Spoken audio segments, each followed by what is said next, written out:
Okay, to share a little about Conferring, these are my Conferring notebooks for all of my EL students in second grade, third grade, and fifth grade. That's what I focus on this year just because of COVID and us trying to not go into too many rooms. So these are my second, third, and fifth graders. What I do is I just have tabs for each EL student in that grade level that I meet with. And then when I confer with them, this is how I take notes during their writing. So as you can see, as I'm conferring with them, I just jot down some quick notes about how they're doing and things I want to work on with them. So like with Adeline, she kind of struggles to sound words out on her own. She's using those speech bubbles, using labels for her all about books. So goal is 2 sentences on each page.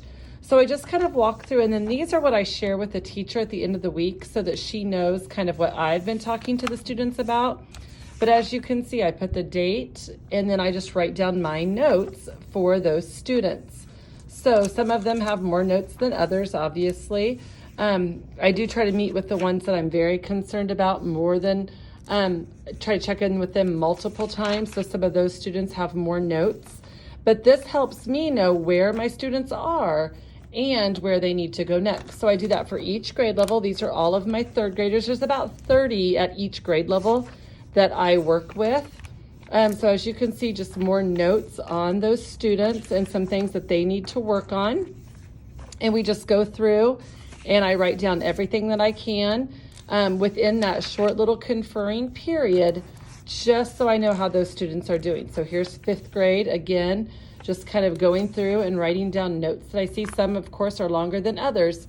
But within these notes, like the students never see these. We set goals ourselves. But what it allows me to do is then when I go back to meet with them again, I can look at my past week's notes and I can say, okay, have we tried this? Are we adding? One of hers was, the goal was to put 2 sentences. So is she starting to do that now? I can go back and see, all right, she's using that basic sentence structure and starting to add more. So she's met that goal that we talked about the first time. So having those notes during conferring is a critical part and crucial to them actually understanding the goals that you have for them, and then so that you can see that progress. So I can clearly see where my students are and where they need to go next just based on my conferring notes.